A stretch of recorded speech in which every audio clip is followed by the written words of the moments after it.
It's Thursday evening down here in California and Friday morning in India. But weirdly enough, it's round two of the playoffs, but no games today. Uh, we spoke about the Miami Heat and the Philadelphia 76ers and the disappearance of James Harden yesterday, and we also spoke about Luka Doncic and the Mavs and the Suns, that series. But there are two other series going on: the Warriors and the Grizzlies, which has been a dogfight so far, and the Bucks and the Celtics, that the story flipped in game two. So lots to talk about. Let's get started. Let's start off with the Warriors and the Grizzlies. That has been an action-packed series so far. Game one, you saw Draymond get ejected, got a flagrant Hmm. two. Game two, you saw Dylan Brooks get ejected in the third minute of the game. Draymond Green got fined $25,000. Gary Yeah, Payton out for the rest of the series. And Ja Morant put on a masterclass, 47 points. Great game. Come back by the Grizzlies. Now the series moves to San Francisco. The series tied 1-1. How do you see this going? What have you noticed in the first two games that stood out for you? that the Grizzlies are wildly inconsistent. um, I mean, it's a big win for them. It's a statement win, and more importantly, their big, their superstar showed out. They're going to be without a key player, thanks to the suspension.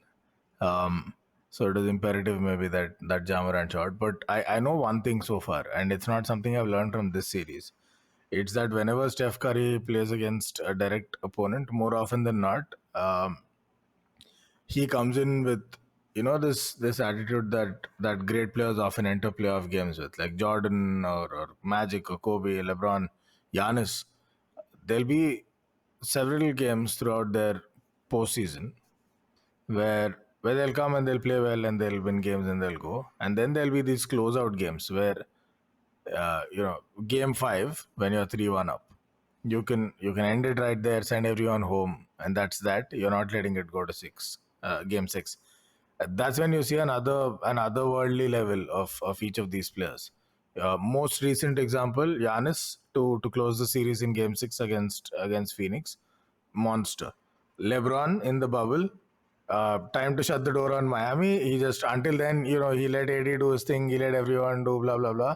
And the moment it was one game away from clinching the series, and he did this back to back. He did it against the Nuggets. He did it to Miami. He just doesn't care. Doesn't matter if it's AD on the floor or if it's KD or whoever else. It's his game and he's going to finish it off.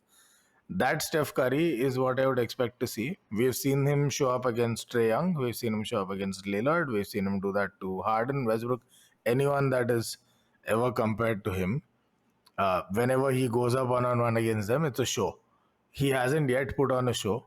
And so that's what I expect to see. Something else we've learned, we talk about the Splash Brothers, but maybe Draymond Green is the most important partner. You can call them whatever brothers, Steph and Draymond, but they're almost telepathy like communication, understanding of where each one's going to be. Draymond knows exactly what runs and what spaces Steph is going to get into. Steph knows exactly where the pass is coming. It's beautiful. It's almost like football when somebody makes a run and the pass comes into his stride, so he doesn't have to stop, collect the ball, and go. And this applies to both football, the actual one and the American one. Um, it's amazing, and maybe he's the number two warrior and not Clay. Maybe I'm saying this because of the injury, but I mean, Draymond's been in more pivotal Warriors moments, now that I think about it, than Clay. When they won the chip without KD, it was Steph largely on offense, and it was Iguodala that mostly just won an MVP because he guarded LeBron in that series. That was his only achievement.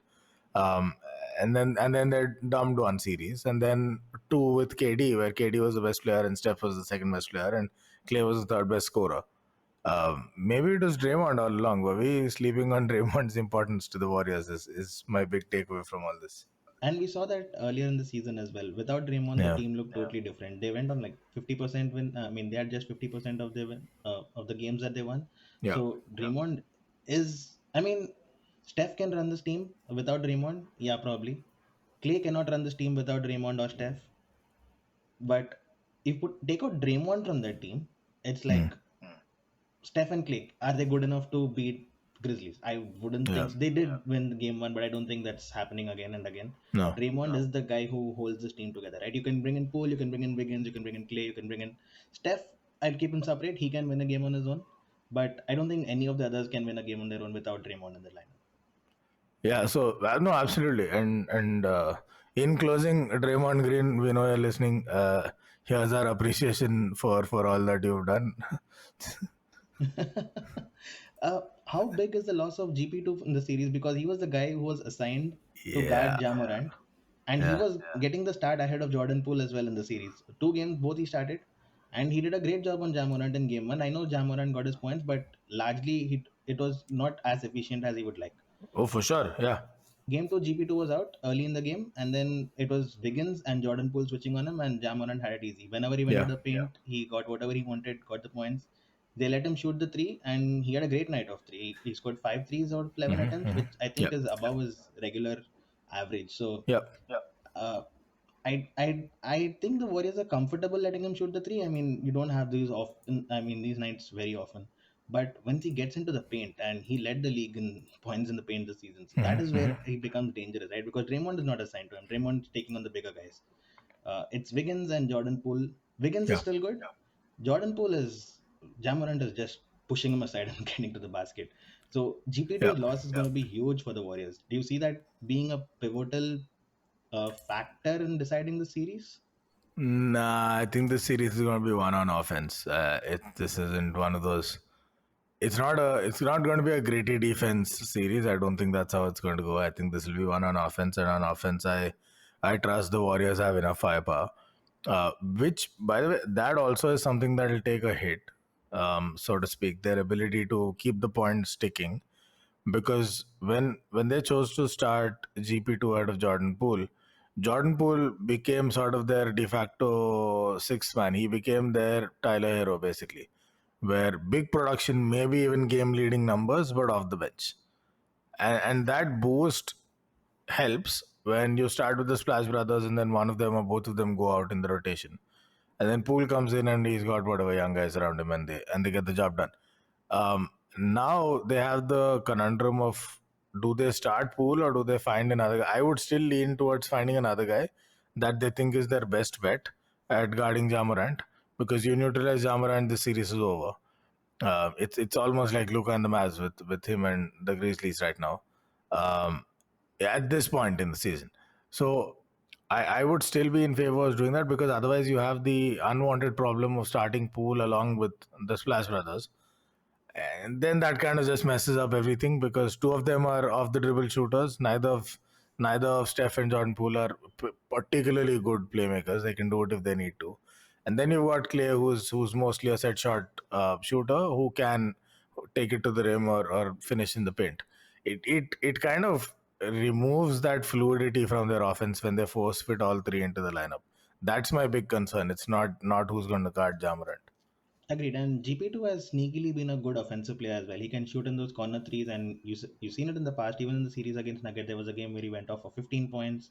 He was good in game one as well, got like around 14, 15 points. And this is what the Warriors will miss, because you'll have huge defense on Steph and Clay all the time, and Jordan Poole nowadays, right? It's Wiggins, it's Draymond whenever he decides to shoot, and Yeah. GP2 and the other guys who scoring matters. I mean, Steph will get you a 30 points, Poole will get you a 20, 25, whatever. Clay will get you a points, but Mhm. it's the remaining 15, 20, 30 points that will matter and be the difference, because uh, Jamorant, you can write him down for 30 points. Desmond Bain, you can write him down for 20, 25 points. It's the others. You saw in game one, Jaren Jackson Jr., he just went off. He got 33 points, and the game was closed because of that. Game two, nobody really showed up, but Jamorant got those extra Yeah. points. He got 47 points, and that was the difference, right? Clay Thompson had a bad game, and you saw it in the results as well. Uh, so that loss is going to be there on both sides, primarily defensively, but also offensively. I think GP2 has proven to be a pretty reliable 3-point shooter. He gets those cut ends and then dunks the ball and stuff like that. So that the Warriors are going to miss in the series. By the way, in two games, so the Grizzlies took one game, the Warriors took one. Warriors narrowly nicked game one. Grizzlies won convincingly in game two. Both these games, eh, yeah, but nah. I mean, it's not like the fashion in which the Warriors won that first game.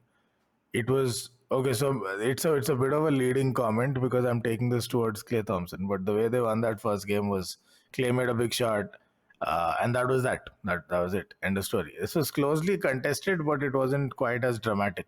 The finish is what I mean. But and why I say this is a leading comment is because I want to take this to Clay Thompson and say he sucked in game one, and I've pointed that out.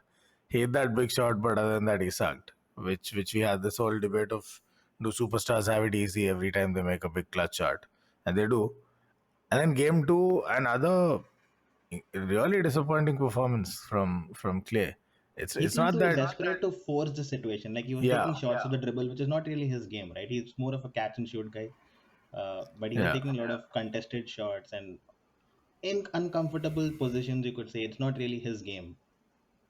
yeah. I mean, Clay Thompson, you'd expect shots to go in. I think it's just he's having a not so great run of form. It couldn't have come at a worse time for this team. Because I say this because I think they can get past the Grizzlies. I don't know quite how they'll fare against the Suns. I still favor them, but it's not going to be easy. So bad time for Clay to have a slump unless it's a few game thing and then he gets back on track. In which case, it's an excellent time to have the slump as long as it's before the Phoenix series, because I really think it is these guys against Phoenix. Yeah, and the Grizzlies have come out with intent of just being physical, right? Just make Steph look uncomfortable, make Clay Yeah, uncomfortable, just pour on that physicality, which the Warriors probably were not expecting. But I think they've seen it all. I've seen they have. this is Yeah, a dynasty team. They have been through 5 finals consecutively, so they. yeah. I was going to say they should be expecting this. It's not the first time teams have thrown the kitchen sink of physicality at them. Yep, and also given the Grizzlies' inexperience, I expect the Warriors to close this out. Maybe in five, maybe in six. But I I think still five is still fair despite Jamorant's performance. I think five is still fair. It took all of that from Jamorant to nick a close game. I think five is still fair. It's very much like Luka and the Mavs trying to take down the Suns. It's too much for one guy to do. right. And Desmond Bain doesn't look fit. I mean, he was their main player in the first series against the Minnesota Timberwolves. He doesn't look 100% fit. He has some back issues, and it was showing in the court on the court. Yeah, if only they had Halliburton. Why would they have Halliburton? I'm told by some trusted sources that he's the greatest talent since Magic Johnson, and that the Kings made a mistake giving him away for Sabonis.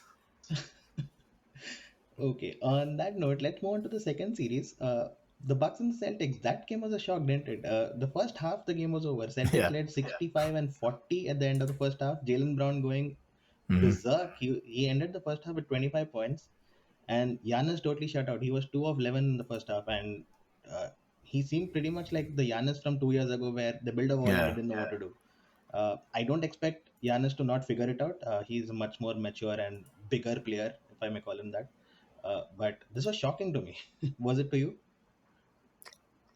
Yeah, the first one, they got held to under 90, the Bucks. Let's start there. That what the hell? That was the one that blew my mind.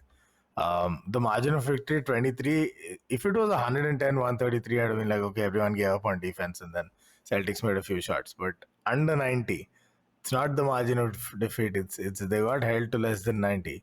That's shocking.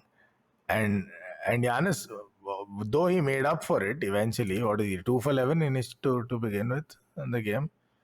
Yeah, so he was okay after that. He had a pretty efficient second half, but you can't be the best player. Like, you can't have people calling you the best player in the game, which people are, including us a couple of days ago, and then have this sort of performance where you stink it up in one half, you play decently well in the second half, and then it's okay. It's not.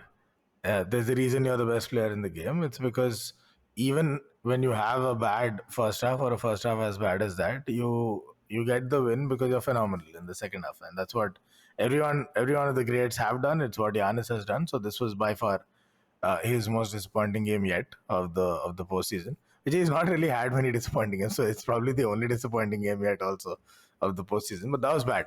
That was bad, and the timing doesn't work for the team because they're already reeling from the absence of Chris Middleton, and Giannis having this sort of a night doesn't make things very easy for them. Drew Holiday also very disappointing, by the way. Marcus Smart didn't play that game. He's the defensive player of the year. He didn't Yeah, play but that game that's the and thing. So still was able Middleton's to shut out. it. Yeah, Middleton's out, so they can still kind of get away with um, one defender less. The Celtics. Middleton's out. Problem is Drew had a bad game also.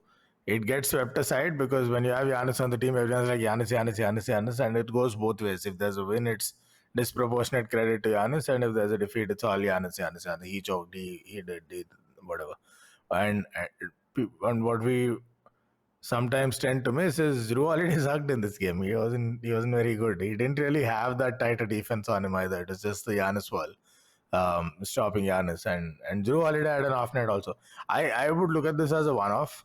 I think the Celtics played really well, and I think they can continue to play at this level. What I don't think will continue is the Bucks being at this level. I think it's just one too many things went wrong in a game, and that was that. But otherwise, I expect them to bounce back. Like I said, I expect Giannis to just figure it out. He knows his way around the league and he knows how to Yeah. get past defenses. I mean, this is not going to shut him down. He's not like, for example, if you had Karl Anthony Towns on the other end, if he gets fouled a couple of times, he's not able to get Ouch. to the basket. You see him get him frustrated. You saw it in the series against Memphis. He finished the game with what, 7 points or something like that. Yeah. You see him Yeah. Yeah. frustrated. You see him Bad. whining Yeah. the referee and whatnot. Giannis, Yeah. you don't see him. He doesn't even complain to the refs. He's like, okay, fine, I'll figure it out. This is what they're doing. I'll come up with something better, which is why he's a multiple time MVP and the finals Yeah. MVP from last year. I totally expect him to figure it out. It's going to be a fun matchup and fun series, though. And the team to figure out the rebounds. You simply can't have the Celtics out rebounding the Bucks. Like that can't happen. And with the I'm not Bucks just playing saying three bigs in the lineup. that's exactly what I'm saying. It's not just that rebounds win you games. You can't expect to win games by being out rebounded. That is one side of the story. You can if your shooting is on fire.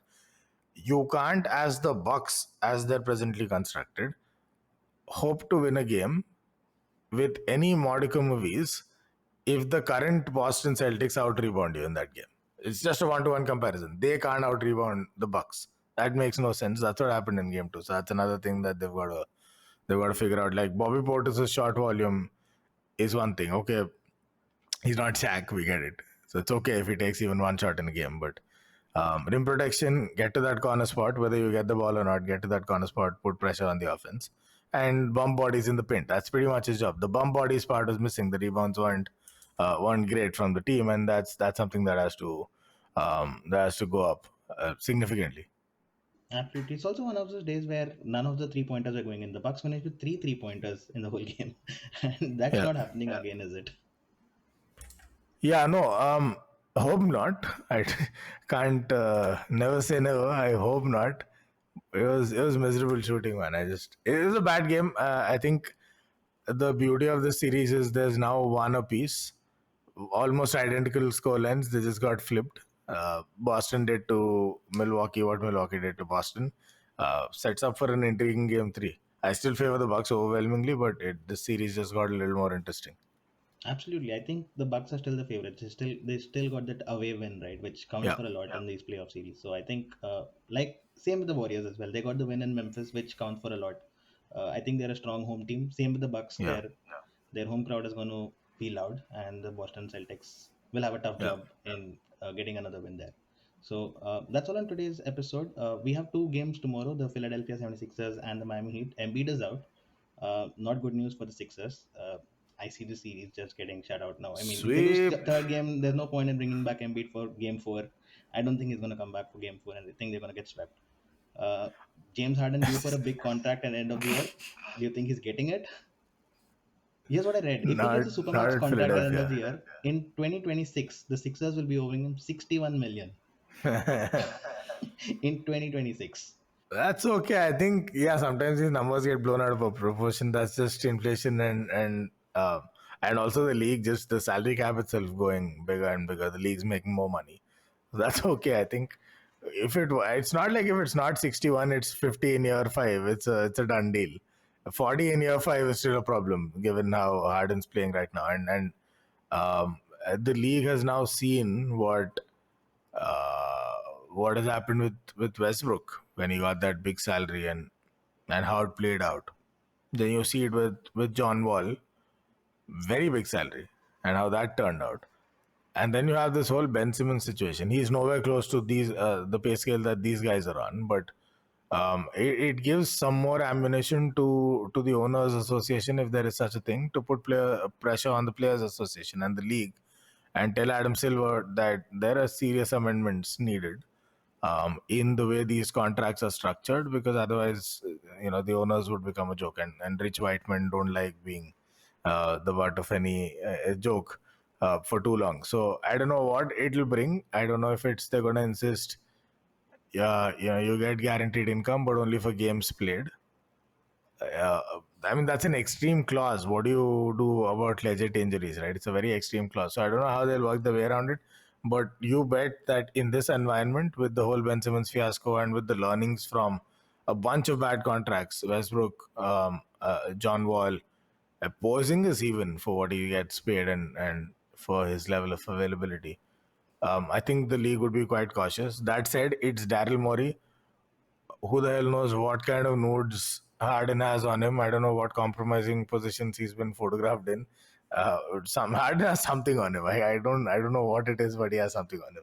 If he holds sway and that's it, okay, but that's a little surprising to believe. Agreed, agreed. Miami Heat, meanwhile, look terrific. I mean, they've been playing gritty Yeah, defense all year long, and that is showing. You don't even realize that Kyle Lowry hasn't played the series at all. Duncan yeah. Robinson, I went and checked if he's injured. He's not. He's just not playing. Max Struz has taken his spot in the lineup, and didn't Yeah. he get a big contract last offseason? He got like a 90 million contract. So Duncan Yeah. Robinson's spot has now been taken by Max Struz in the starting lineup, and on the bench by Victor Oladipo, who looks like Oladipo again. He's getting good numbers off the bench, and he's defending well. Like he shut down James Harden Oh, he's yesterday, always good. He's always a pretty nifty defender already. and that's a great investment that Miami Heat made. I mean, we made a lot of jokes on Oladipo at the start of the year, and he's not going to play and whatnot. But he sat out the whole year, just came back before the playoffs. So how is that wrong? He sat out the whole year after we made. I'm just saying it turns out to be a great investment for Miami Heat. They gambled on him. Let's put it that way. They gambled on him and it Yeah. worked out. Uh, Yeah, there's nothing to lose. It was a dying contract anyway. There's nothing to lose when they got him initially. yeah, and I think he's proving to be a great fit for them right now. I mean, another defender after all of those guys off the bench. Whew, that's going to be a tough team to beat, whoever it Are they might be. maybe overrated? It's so funny that I should ask this. Uh, the They've one topped the seed. Eastern. Yeah, I, I I know. want to think so. I want to think. I mean, when you look at their offense, it's like, are you depending so much on Tyler Hero to get you the points every single night? I don't know, but they top the Eastern Conference. Yeah. That's what I was going to say. So I said the one seed, and convincingly got by in round one. But they were the one seed. How tough was the opponent going to be anyway? They Huh? Yeah, and who did what exactly? Like Trae Young had one good game, and the rest of the team looked like a shell of last season's Hawks. So it was easy for them. And then now they're playing this mess of a team that this kid went on Instagram or Twitter and he posted a selfie. He was standing right behind the front row. Doc Rivers is drawing something up on a board, and all the Sixers players are standing around him. And he says, I forgot the exact words, but he said something to the effect of, I can confirm Doc drew up nothing in this timeout. Like, absolutely nothing. And while that was funny enough, I'm looking at all of the faces around. There's Danny Green, I could spot. I think James Harden was in the frame. I think Maxey was in the frame. And Tybull, yeah, Tybull was just completely crestfallen, and they all look like they'd given up. This is well before the final whistle. There's plenty of time there before the final buzzer goes, and every single one of them looks like they're just dead. Let's go home. Do we really need to go back after this timeout? Nobody gave a damn. No smile, no determination, no anger, nothing. It's just dead faces, waiting to go back to their homes or their strip clubs or whatever. Uh, so yeah, in this disaster, Miami look great again. So this is the team they're facing, and they look amazing. Is it maybe some of that shine is because of how bad their opponents have been? Like Boston Celtics are great, but I still feel in this playoffs they're a tad bit overrated. Um, Given that they swept the Nets, and as by virtue of them sweeping the Nets, who themselves were in shambles. That's not to say Boston are a bad team. It's just if they're an 80 on 100, I think they're currently rated 90 on 100, which is a little much for them. They do have a slightly inflated rating, and for me, Miami, it's a bit like that, because if Miami takes on Boston in the conference finals, I actually fancy Boston. If Miami take on the Bucks, I fancy the Bucks over them all. So For me, one seed, blah blah blah, whatever. They're going to sweep the Sixers, and they've crushed the Hawks, right? Finalists from last season, semi-finalists from last season. It's not that though. It really, they've not been tested yet. Maybe if they beat one of the Bucks or the Celtics in the conference finals, okay, now we're talking.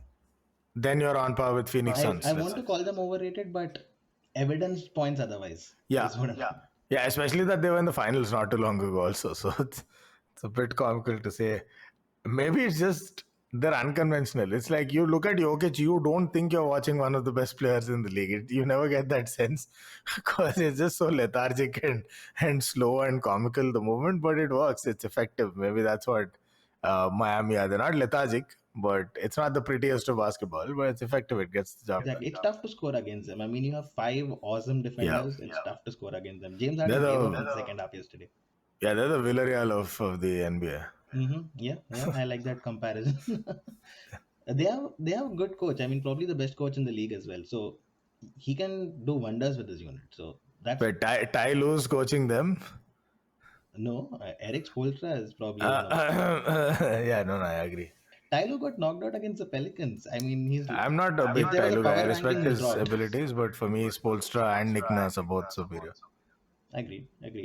Well, like I said, that's all on today's episode. I'll have a great weekend of watching games 3 of all the series, and I'll catch you on Monday. All right, man. Cheers.